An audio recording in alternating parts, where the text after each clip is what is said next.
देखिए, इस रिकॉर्डिंग में मैं आपको बताऊंगा कि पढ़ाई किस तरह से करना चाहिए। काफी सारे स्टूडेंट्स ऐसे होते हैं जो सोचते हैं कि पढ़ाई तब पढ़ाई है जब 8 या 12 घंटे पढ़ाई की जाए, उससे कम में जो की जाए वो पढ़ाई नहीं है। लोग बकायदा टाइम टेबल बनाते हैं कि यार ऐसे करके चलेंगे ना तो हम एक दिन में 8 घंटे पढ़ लेंगे, या ऐसे करके चलेंगे तो 12 घंटे पढ़ लेंगे। पर जब कोई भी व्यक्ति इस तरह से पढ़ाई करने की कोशिश करता है तो उसका रिजल्ट क्या होता है? और ऐसा इसलिए होता है क्योंकि इंसान के दिमाग की जो कैपेसिटी है वो 4 या 5 घंटे ही है, उससे ज्यादा की नहीं है। मतलब अगर आप पूरी एकाग्रता के साथ पढ़ो तो 4 या अधिक से अधिक 5 घंटे तक पढ़ सकते हो, उससे ज्यादा नहीं पढ़ सकते। अब इसकी वजह भी समझ लीजिए। हमारा दिमाग जो है वो आसपास जितनी भी चीजें हो रही होती हैं उन सब की इंफॉर्मेशन लेता रहता है और उन्हें लगातार प्रोसेस करता रहता है। खुशबू आ रही है यार, मम्मी है ना ये बना रही होंगी। गाड़ी की आवाज, पापा आ गए। मोबाइल वाइब्रेट हो रहा है, मैसेज आया होगा। तो दरअसल ये जो है ये दिमाग का सहज स्वभाव है, हर चीज पर ध्यान देना, हर इंफॉर्मेशन को प्रोसेस करना और हमें बताना कि ये हो रहा है। जंगल में आजाद घूमने वाले शेर को अगर आपने एक छोटी सी चेन से बांध दिया तो वो शेर जो है वो पूरी ताकत लगाएगा उस चेन से बाहर निकलने की, और इसीलिए दिमाग थक जाता है। दूसरी चीज, जब भी हम कोई चीज सीख रहे होते हैं तो हम असल में अपने दिमाग के सेलुलर स्ट्रक्चर में चेंज कर रहे होते हैं। जो भी नई चीज हम सीखते हैं, दिमाग उस नई चीज को पुरानी किसी चीज से एसोसिएट करता है। दिमाग उस चीज को स्टोर करने के लिए नए नए पाथवेज बनाता है। तो आप एक समय में कितनी सारी चीजें याद रख सकते हो, उन्हें याद कर सकते हो, ये सब कुछ आपके दिमाग की रैम पर निर्भर है। 1 GB की रैम पर अगर 16 GB डाटा डाल दिया जाए तो सिस्टम हैंग हो जाएगा। तो बजाय ये पूछने के कि कितने घंटे पढ़ना चाहिए, सवाल ये होना चाहिए कि कैसे पढ़ना चाहिए। देखिए, थोड़ा थोड़ा करके हाथी भी खाया जा सकता है। आप किसी भी ब्रांच के स्टूडेंट हैं, सबसे पहले जिन किताबों से आप पढ़ने वाले हैं उन सभी किताबों के पेजेस गिन लीजिए। एक सेमेस्टर 6 महीने का होता है, यानी 180 दिन हो गए। इसको डिवाइड कर दीजिए और आपको एग्जैक्टली पता चल जाएगा कि पूरे कोर्स को खत्म करने के लिए आपको रोज 11 पेजेस पढ़ना है। अब केवल पढ़ने की बात कर रहा हूं मैं। 11 पेज बड़े आराम से 1 घंटे में पढ़े जा सकते हैं। यानी अगर आप रोज 1 घंटे पढ़ रहे हो तो आपका पूरा कोर्स 6 महीने में खत्म हो जाएगा।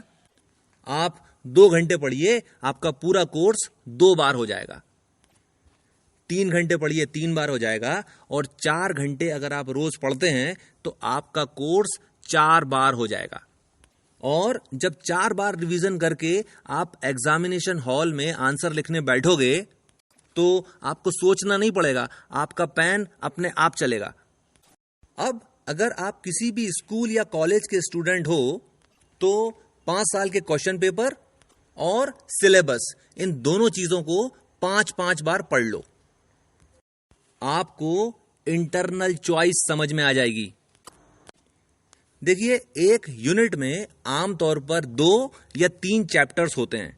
जब भी एग्जाम होगा तो एक यूनिट के दोनों चैप्टर्स में से क्वेश्चंस आएंगे और उसमें चॉइस होगी। तो बजाय इसके कि आप एक यूनिट के 2 चैप्टर करें, आप एक चैप्टर छोड़ सकते हैं क्योंकि वो तो चॉइस में आएगा। अगर एक यूनिट में 3 चैप्टर्स हैं तो आप 2 कर लो, 1 छोड़ दो। यानी जो 2000 पेजेस हमने गिने थे उनमें से 1000 पेजेस तो इंटरनल चॉइस में आएंगे। यानी भले ही हमें उनका आंसर आता हो, हम नहीं लिख सकते उसका आंसर। इसका मतलब ये हुआ कि आप किसी भी ब्रांच के स्टूडेंट हैं, आप आधा कोर्स आराम से छोड़ सकते हैं। अब फिर से गणित लगाते हैं। अब आपको रोज 5.5 पेज पढ़ना है, यानी अब अगर आप रोज 1 घंटे पढ़ रहे हो तो आपका पूरा कोर्स 6 महीने में 2 बार हो जाएगा। 2 घंटे पढ़ते हैं तो 4 बार हो जाएगा, 3 घंटे तो 6 बार, और 4 घंटे तो 8 बार पूरे कोर्स का रिवीजन हो जाएगा। वो बच्चा जो 90% के ऊपर खेलता है, वो अपने कोर्स को इस तरह से तोड़ के पढ़ता है। एक सवाल अगर 1 नंबर के लिए आया है तो वो उसका जवाब 100 शब्दों में दे देगा। अगर वही सवाल 10 नंबर के लिए आ जाए तो वो उसी सवाल का जवाब 1000 शब्दों में लिखने की भी कुव्वत रखता है। क्यों? क्योंकि वो अपने सब्जेक्ट को पानी की तरह पी चुका है। देखिए, अगर आपको केवल विद्वान बनना है तो आप केवल 4 घंटे पढ़िए, पर अगर आपको कोई सा कॉम्पिटिटिव एग्जाम निकालना है तो आपको थोड़ा सा ज्यादा पढ़ना पड़ेगा। अगर केवल 4 घंटे ही पढ़ना है तो हर 50 मिनट पढ़ाई करने के बाद आप एक 10 मिनट का ब्रेक लीजिए और उस ब्रेक में कोई फिजिकल एक्टिविटी कीजिए। इससे फायदा यह होता है कि दिमाग में ऑक्सीजन की सप्लाई बढ़ जाती है, जिससे आप जो कुछ भी याद करने की कोशिश कर रहे हो वो सब आपके दिमाग में छपता चला जाता है। पर अगर आप किसी कॉम्पिटिटिव एग्जाम की तैयारी कर रहे हैं तो आपको यकीनन 4 घंटे से ज्यादा पढ़ना पड़ेगा। तो आप पोमोडोरो टेक्निक से पढ़िए। इसमें हर 25 मिनट पढ़ाई करने के बाद 5 मिनट का ब्रेक लेते हैं, और ब्रेक खत्म करने के बाद वही सब्जेक्ट नहीं उठाते, दूसरा सब्जेक्ट उठा लेते हैं। क्योंकि आप बार बार ब्रेक लेने के बाद अलग सब्जेक्ट पढ़ते हो, आपका दिमाग बहुत तेजी के साथ अलग अलग तरह की इंफॉर्मेशन को प्रोसेस करना सीख लेता है। भाई, कॉम्पिटिटिव एग्जाम्स में वही आदमी तो क्वालिफाई करता है जो सभी तरह की इंफॉर्मेशन को बहुत तेजी के साथ प्रोसेस कर सकता हो। अगर एग्जाम में 10-15 घंटे दे दिए जाएं सॉल्व करने के, तो लगभग सभी लोग पूरा क्वेश्चन पेपर सॉल्व कर लेंगे। पोमोडोरो टेक्निक का फायदा यह है कि इससे आपकी दिमाग की प्रोसेसिंग स्पीड बहुत ही ज्यादा तेज हो जाती है, क्योंकि आप बार बार सब्जेक्ट चेंज कर रहे होते हो। दूसरा सबसे बड़ा फायदा इस टेक्निक का यह है कि आपकी ओवरऑल स्किल्स बढ़ती हैं। जितनी भी साइंटिफिक स्टडीज करवाई गई हैं स्टूडेंट्स पर, उन सभी के हिसाब से पोमोडोरो टेक्निक जो है ये बेस्ट टेक्निक है पढ़ने के लिए।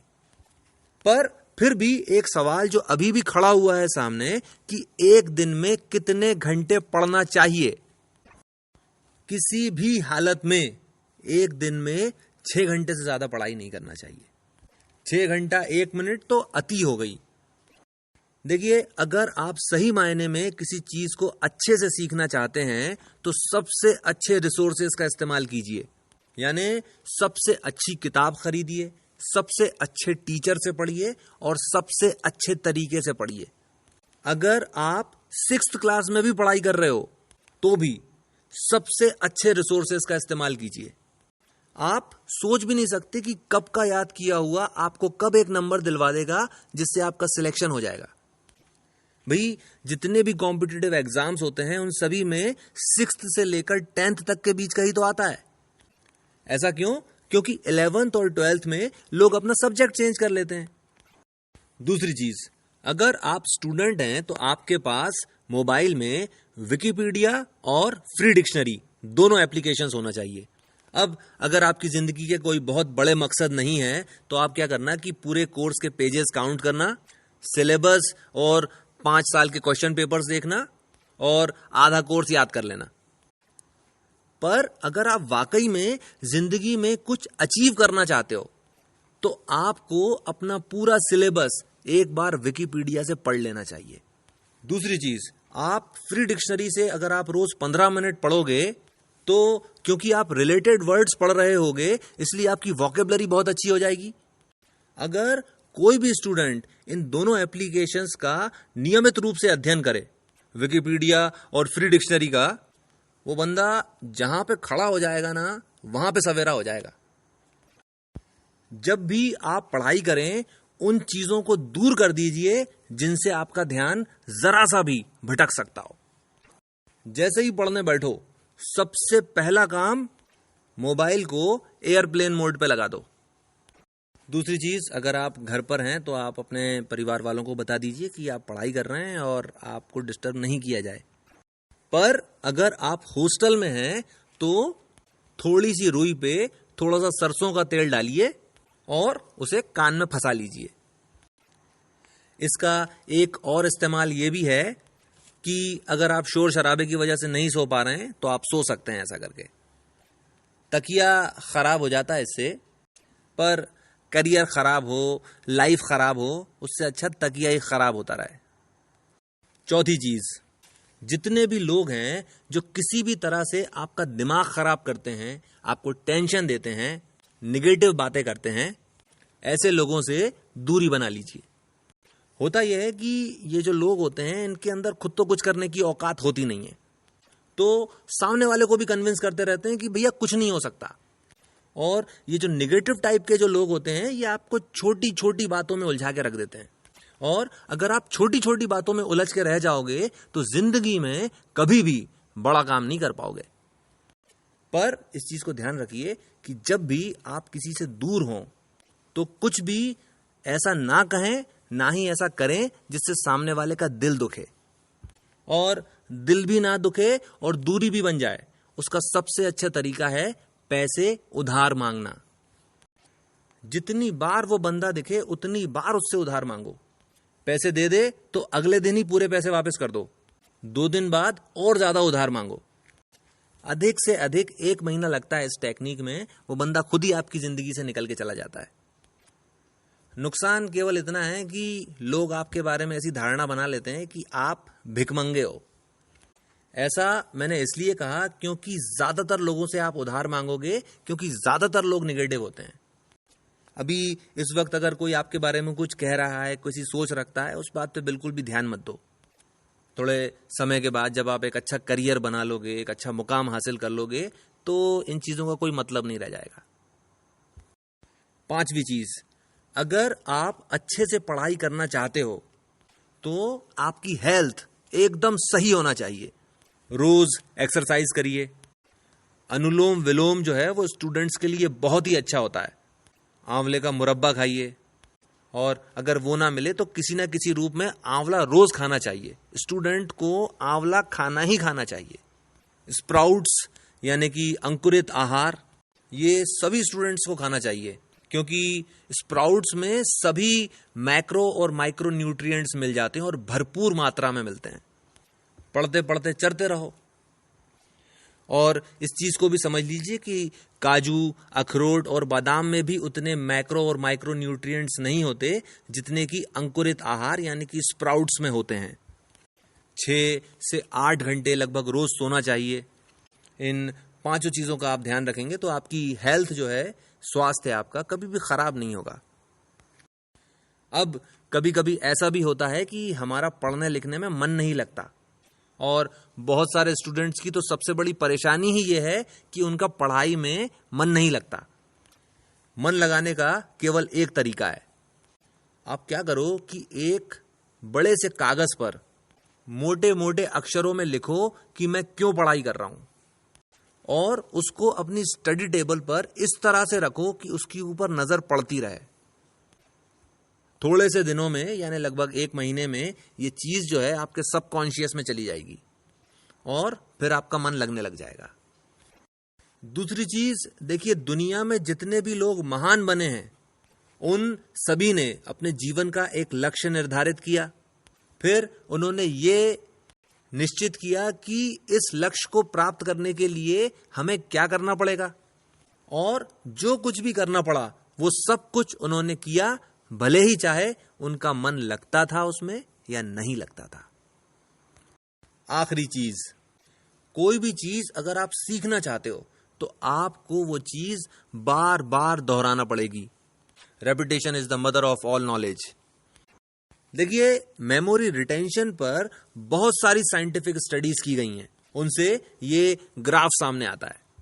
और इस ग्राफ का मतलब यह है कि अगर आप किसी चीज को बहुत ही अच्छे तरीके से याद करना चाहते हो तो आपको उसका इस तरह से रिवीजन करना चाहिए। पहला रिवीजन उसी दिन 1 घंटे के बाद किया जाना चाहिए। दूसरा रिवीजन पहला दिन खत्म होने के बाद। तीसरा रिवीजन तीसरे दिन किया जाएगा और चौथा रिवीजन 7वें दिन। 5वां रिवीजन 14वें दिन किया जाएगा और उसके बाद इस चीज को हर 30 दिन के बाद रिवाइज करना चाहिए।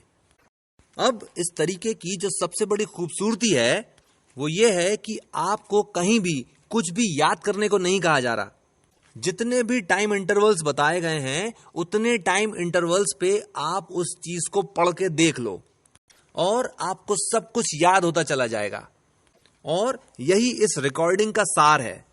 आप कभी भी कुछ भी पढ़ो, आप कुछ भी याद करने की कोशिश मत करो, आप केवल पढ़ो और नियमित अंतराल पर उस चीज को रिवाइज करते चले जाओ और आप उस चीज को पूरी समग्रता के साथ सीख लेंगे। और यही किसी भी चीज को याद करने का सबसे ज्यादा टाइम एफिशिएंट और परमानेंट तरीका है। इसके साथ मैं अपनी बात खत्म करता हूं। इस चैनल को सब्सक्राइब कर लीजिए और मुझे 8962512015 पर व्हाट्सएप पर हाय लिखकर भेजिए और मैं आपको अपनी ब्रॉडकास्ट लिस्ट में शामिल कर लूंगा। आपने मुझे इतना समय दिया, थैंक यू वेरी मच।